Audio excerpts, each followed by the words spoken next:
18 तारीख की मुरली है। मीठे बच्चे, कालों का काल बाबा आया है।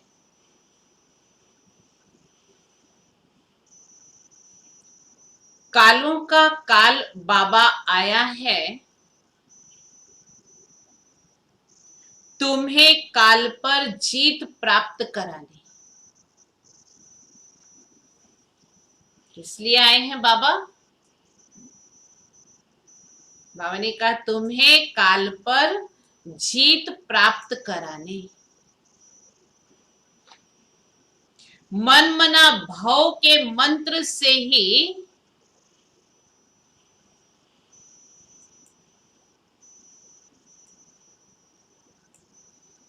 मन मना भाव के मंत्र से ही तुम काल पर जीत पाएंगे।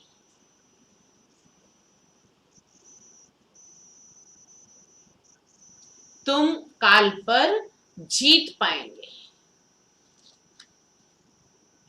प्रश्न है, रूहानी बाप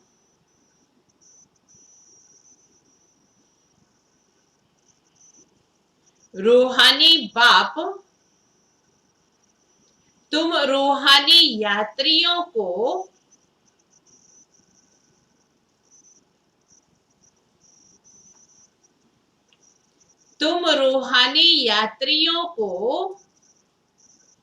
कौन सी एक विशेष शिक्षा देते हैं?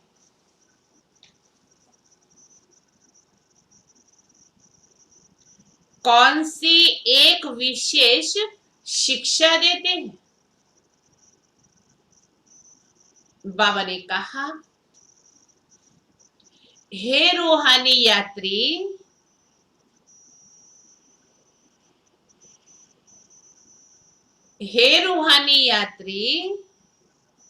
तुम देह अभिमान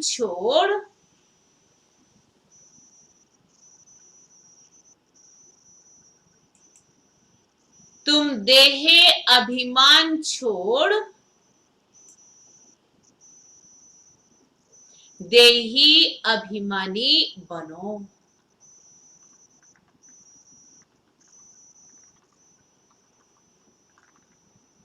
देही अभिमानी बनो।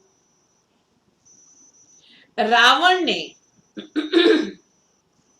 आधा कल्प से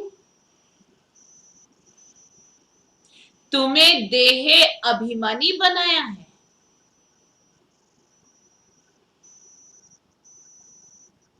रावण ने आधा कल्प से, बाबा ने कहा, तुम्हें देह अभिमानी बनाया है। अब आत्म अभिमानी बनो।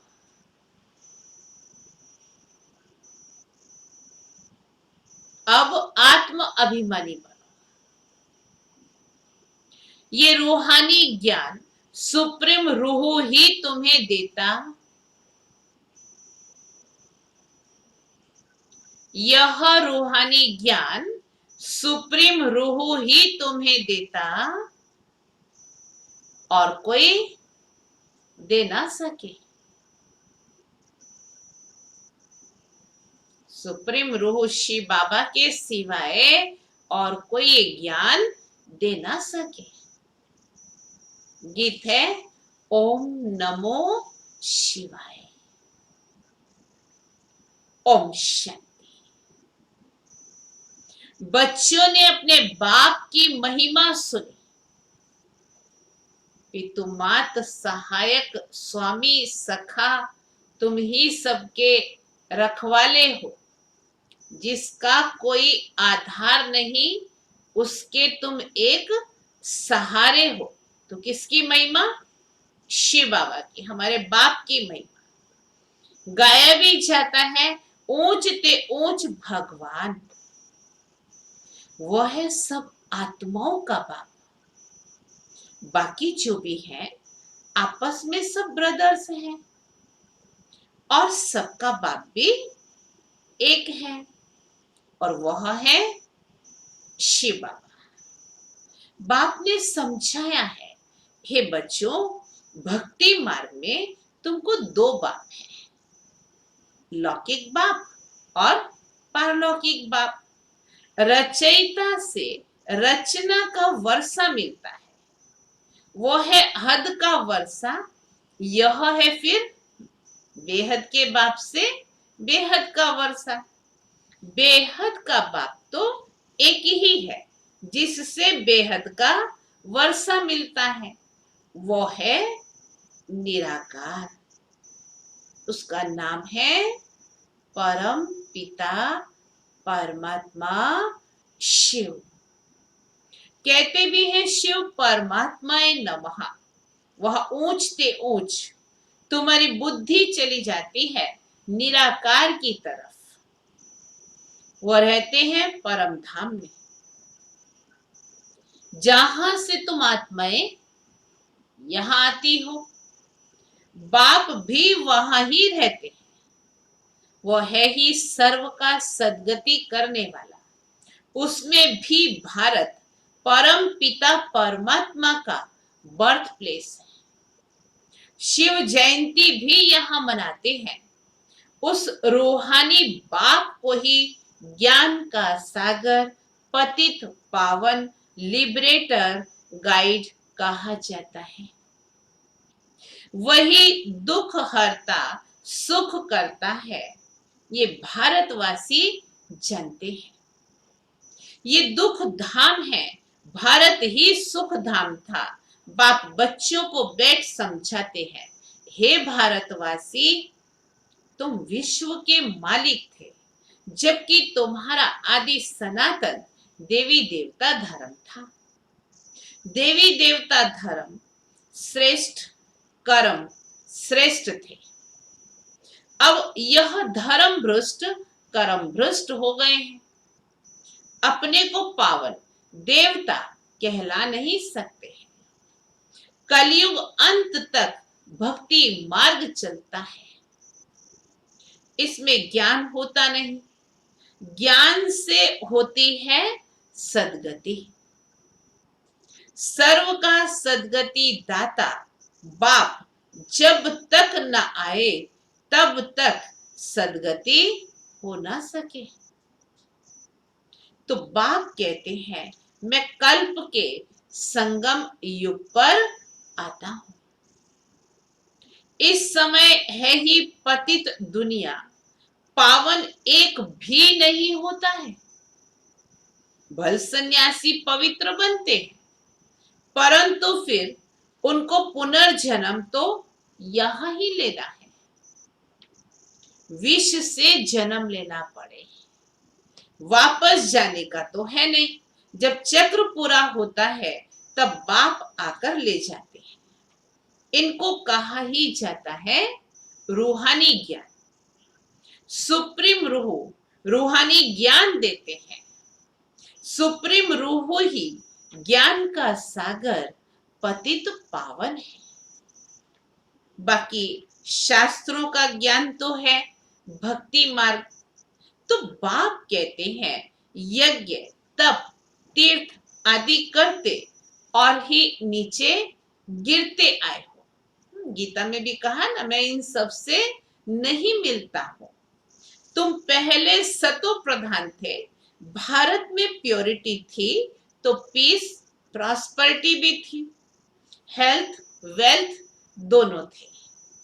आज से 5000 वर्ष पहले की बात है। ये भारत स्वर्ग था।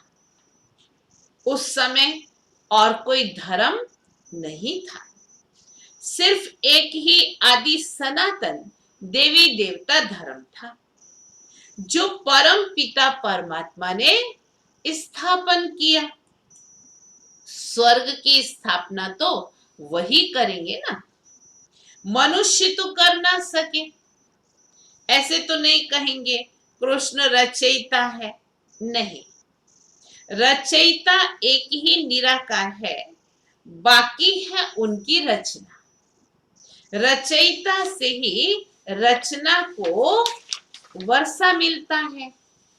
तो बाप समझाते हैं, मैं तुम्हारा बेहद का बाप हूं, तुमको बेहद का वर्षा देता हूं, 21 जन्मों के लिए सूर्यवंशी चंद्रवंशी पवित्र धर्म स्थापन करता हूं। ब्राह्मण धर्म है चोटी, सबसे ऊंच है रूहानी बात, रूहों को आप समान बनाते हैं। तो बाप ज्ञान का सागर सुख का सागर है, तो तुमको भी बनाते हैं। भारत में ही सुख धाम था, अभी तो दुख धाम है। बाप कैसे आते हैं ये किसी को भी पता नहीं है। सतयुग आदि से कलयुग अंत तक ये सारी हिस्ट्री ज्योग्राफी भारत की है। ये लक्ष्मी नारायण कितने हेल्दी वेल्दी थे, कभी बीमार नहीं पड़ते थे। अभी काल पर विजय पाने शिक्षा ले रहे हैं। जिसको कालों का काल महाकाल कहा जाता है, वह तुमको काल पर विजय पहनाते हैं। नाम भी सुना, शिवाय नमः। तुम ऐसे भी नहीं कहेंगे कि परमात्मा सर्वव्यापी है, कुत्ते बिल्ले में है। इसको कहा ही जाता है धर्म की ग्लानि। परमात्मा को सर्वव्यापी कहना, उसको कहा जाता धर्म की ग्लानि। बाप की ग्लानि करते हैं।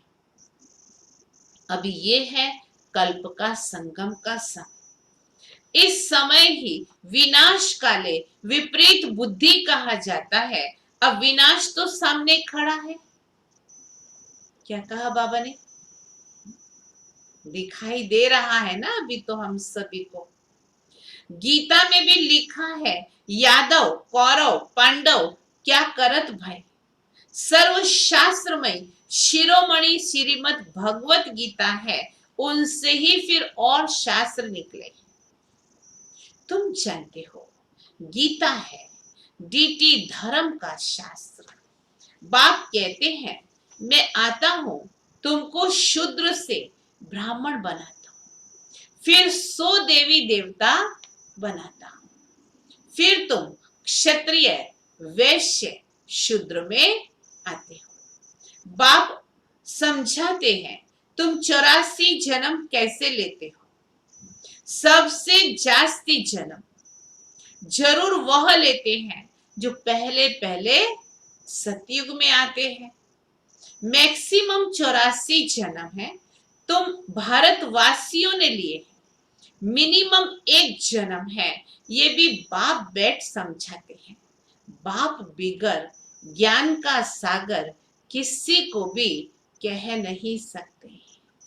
पतित पावन ज्ञान का सागर कहने से बुद्धि ऊपर की तरफ चली जाती है।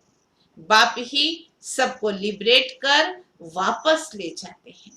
सर्व का सदगति दाता एक ही बाप है। अच्छा, फिर सर्व की दुर्गति कैसे होती है? कौन करता है?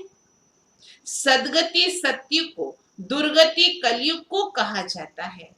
तो बाप कहते हैं, मैं कल्प कल्प तुम बच्चों को आकर सदगति देता हूं। तुम बच्चे सारे वर्ल्ड की हिस्ट्री ज्योग्राफी जानते हो।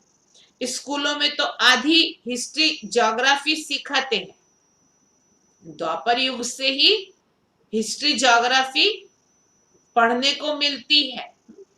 बाकी तो सतयुग त्रेता की हिस्ट्री ज्योग्राफी किसी स्कूल कॉलेज में नहीं बताई जाती, बाबा ही आकर के सुनाते हैं।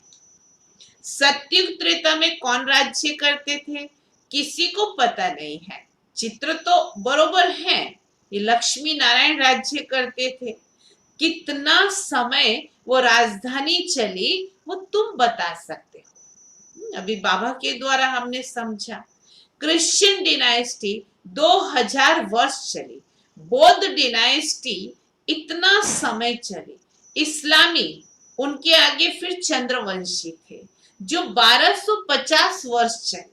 सत्युग त्रेता में सूर्यवंशी चंद्रवंशी ही थे और कोई धर्म नहीं था। तुम ही सूर्यवंशी चंद्रवंशी बनते हो, अब फिर से बने हो ब्राह्मण वंशी। ये सारा नाटक भारत पर ही बना हुआ है। भारत ही हेल और हेवन बनता है।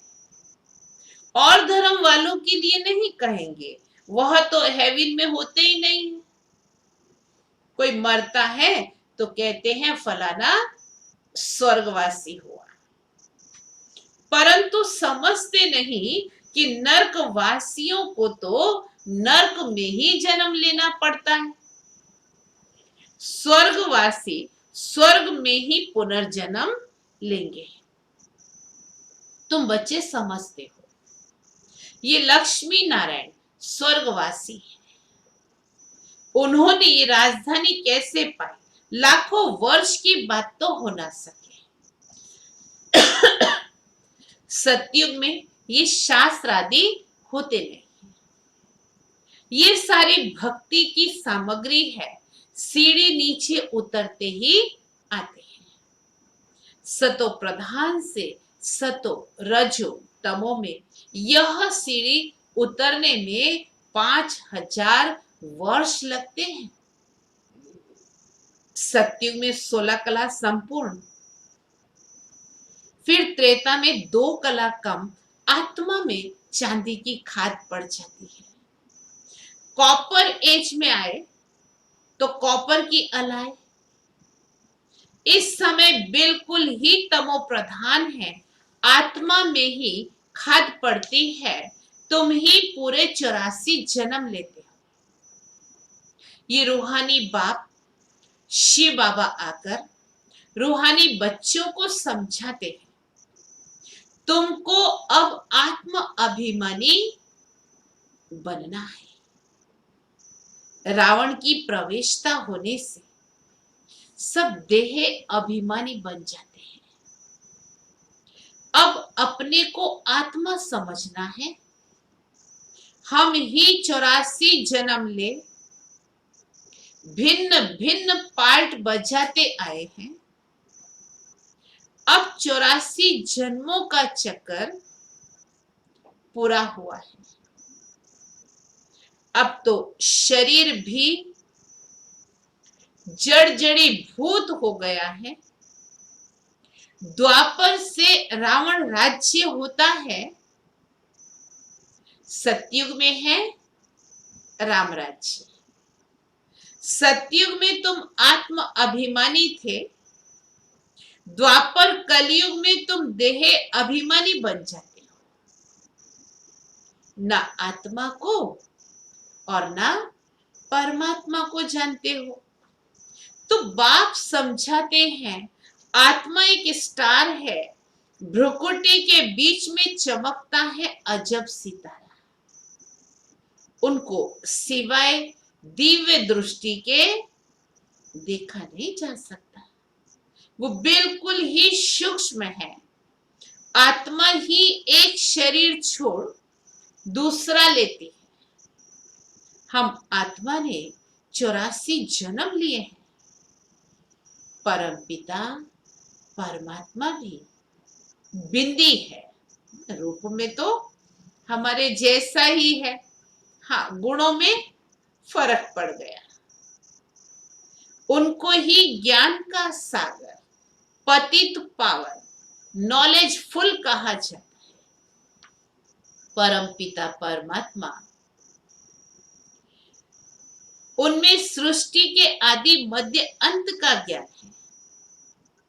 बीज रूप होने के कारण उनको सत चित्त आनंद स्वरूप कहा जाता है।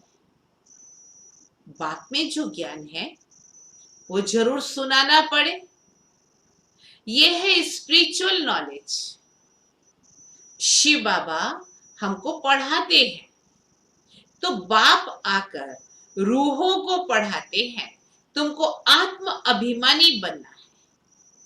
शिव बाबा हमको पढ़ाते हैं वही नॉलेजफुल है। बाबा ही आकर स्वर्ग की रचना रचते हैं, तुमको स्वर्ग का लायक बनाते हैं।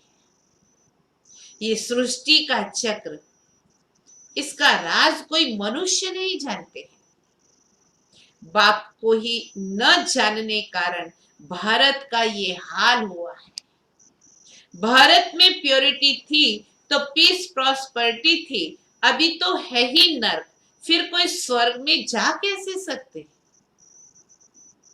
बिल्कुल ही पत्थर बुद्धि हो गए हैं। तो बाप कहते हैं मैं बच्चों के लिए सौगात ले आया हूं, तुमको स्वर्ग का मालिक बनाता हूं। जिन्होंने कल्प पहले वर्षा लिया है वही अब लेंगे, मनुष्य से देवता बनेंगे। वास्तव में प्रजापिता ब्रह्मा के तो सब बच्चे हैं। अब ब्रह्मा द्वारा शिव बाबा रचना रच रहे हैं। ब्रह्मा कुमार कुमारी बनते जाते हैं। शिव बाबा से वर्षा लेने के लिए पुरुषार्थ करना है। तमो प्रधान से सतो प्रधान बनना है। पुरुषार्थ क्या है? स्वयं को तमो प्रधान से सतो प्रधान बनाना है। तो बाप कहते हैं बच्चे मुझे याद करो तो तुम्हारे विकर्म विनाश होंगे। ये स्पिरिचुअल नॉलेज सिवाय बाप के और कोई दे नहीं सकता।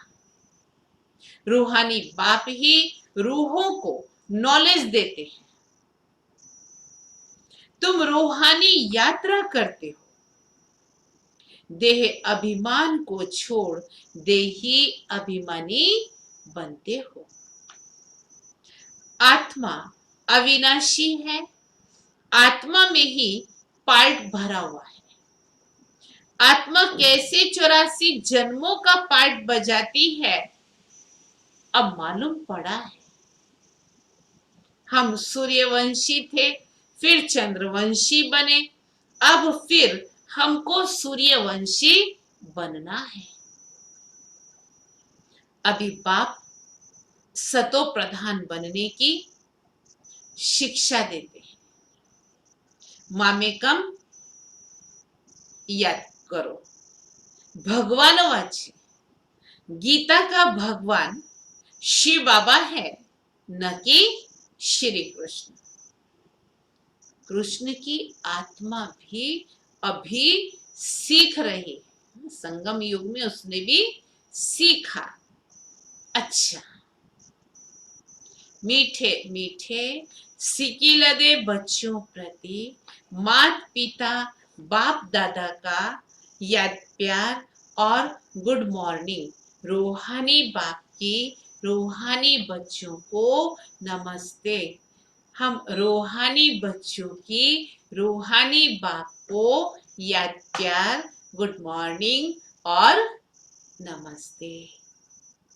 धारणा के लिए मुख्य सार है, पहली पॉइंट,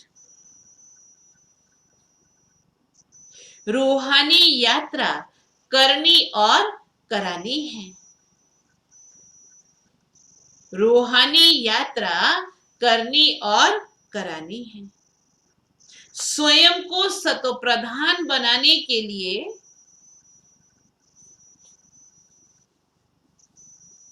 स्वयं को सतोप्रधान बनाने के लिए एक बाप को याद करना है। एक बाप को याद करना है। आत्म अभिमानी बनने का पूरा पुरुषार्थ करना है। आत्म अभिमानी बनने का पूरा पुरुषार्थ करना है। दूसरी पॉइंट, काल पर विजय पाने के लिए काल पर विजय पाने के लिए बाप की शिक्षा को ध्यान पर रखना है।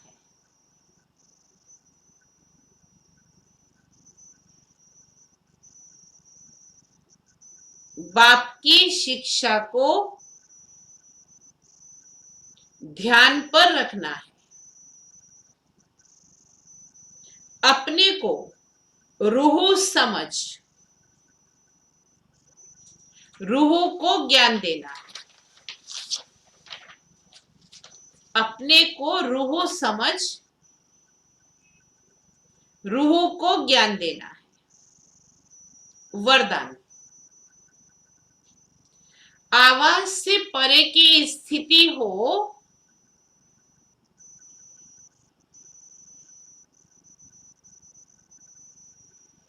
आवाज से परे की स्थिति हो,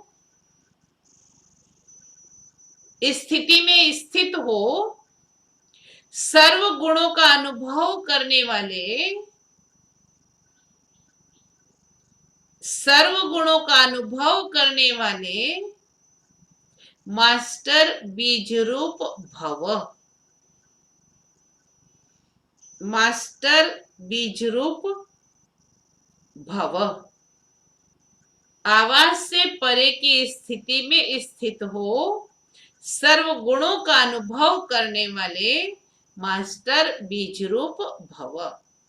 जैसे बीज में सारा वृक्ष समाया हुआ होता है,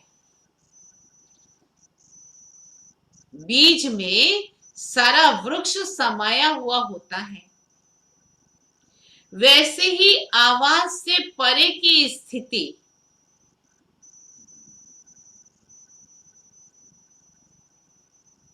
वैसे ही आवाज से परे की स्थिति में संगम युग के सर्व विशेष गुण अनुभव में आते हैं।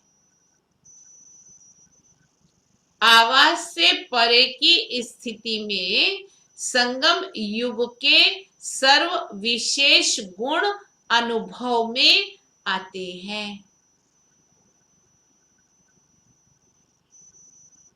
मास्टर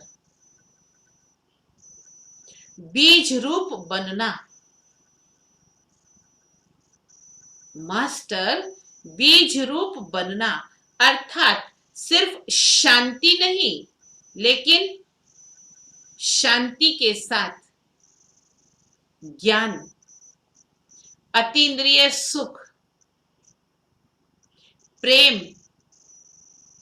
आनंद, शक्ति आदि सर्व मुख्य गुणों का अनुभव करना। आवाज से परे की स्थिति माना क्या? सिर्फ शांति ही नहीं, लेकिन शांति के साथ साथ ज्ञान, अतीन्द्रिय सुख, प्रेम, आनंद, शक्ति आदि आदि सर्व गुणों का अनुभव करना। ये अनुभव सिर्फ स्वयं को नहीं होता, ये अनुभव सिर्फ स्वयं को ही नहीं होता, लेकिन अन्य आत्माएं भी उनके चेहरे से सर्व गुणों का अनुभव करती हैं। उनके द्वारा वो वाइब्रेशन भी फैलते हैं और जो अंदर होता है वो चेहरे पर भी आता है, तो चेहरे से भी दूसरों को अनुभव होता है। उनके चेहरे से सर्व गुणों का अनुभव करती हैं अन्य आत्माएं। एक गुण में सर्व गुण समाये हुए हैं।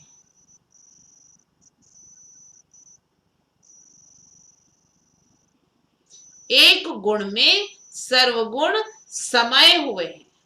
स्लोगन। अच्छाई धारण करो, लेकिन अच्छाई में प्रभावित नहीं हो जाओ। किसी में गुण देख करके उस व्यक्ति के प्रति प्रभावित नहीं हो जाओ, हाँ उसका गुण जरूर धारण करो। तो कहा अच्छाई धारण करो, लेकिन अच्छाई में प्रभावित नहीं हो जाओ। मातेश्वरी जी के महावाक्य हैं, जिनका साथी है भगवान, उनको क्या रोकेगा आंधी और तूफान। दुनिया में देखो, महामारी की भी आंधी आई हुई है, तो तूफान भी आया हुआ है। लोगों के मन में भी अनेक प्रकार के तूफान आए हुए हैं। उन सभी में बाबा ने अपने बच्चों को कितना सेफ रखा है, इसलिए दिल से बाबा का थैंक्स निकलता है। मम्मा ने कहा, जिसका साथी है भगवान, उसको क्या रोकेगा आंधी और तूफान। देखो, ये गीत सिद्ध करता है कि आत्मा और परमात्मा दो चीज है, न ईश्वर सर्वव्यापी है। क्योंकि जिसका साथी है ईश्वर, वो हाजिर होते हुए फिर भी सृष्टि में दुख क्यों? मनुष्य इतने कंगाल मोहताज क्यों? परमात्मा तो सुख स्वरूप है, तो सर्वव्यापी परमात्मा कहना गोया परमात्मा की इंसल्ट करना। भगवान के हाजिर होते दुनिया सुख स्वरूप होनी चाहिए, वह दुख रूप। फिर परमात्मा को पुकारने की दरकार क्यों? तो इस समय माया सर्वव्यापी है, न कि परमात्मा। परमात्मा सिर्फ एक बार ही संगम युग पर आते हैं, तब उनको हाजिर नाजिर कह सकते हैं। बाकी उनकी याद सबके दिलों में जरूर व्यापक है। शरीर को चलाने वाली शक्ति तो हर एक में भिन्न भिन्न संस्कार वाली आत्मा है, न कि परमात्मा। अब विचार करना है कि परमात्मा का साथ क्यों लिया है। इस समय माया के आंधी और तूफान से पार होने के लिए तो जरूर कोई माया का तूफान है, जिससे पार होने के लिए उस परमात्मा का साथ हम आत्माएं मांगती हैं। अगर वो हाजिर होता तो न माया की उलझन होती, न उनका साथ लेने के लिए याद करना पड़ता। तो हम आत्माओं और परमात्मा दोनों का इस खेल में पार्ट है। तो जब परमात्मा आता है तो उनका पूरा साथ ले, उनका हो जाना चाहिए, तभी माया के तूफान से छूट पाएंगे। भले वो सबका सुख दाता है, परंतु जो प्रैक्टिकल में उनका सहारा लेते हैं, उन्हों को ही साथ मिलता है। साथ किसको मिलता है? जो प्रैक्टिकल में उनका सहारा लेते हैं, उनको अपना बनाते हैं, तो उन बच्चों को एक्स्ट्रा प्राप्ति होती है।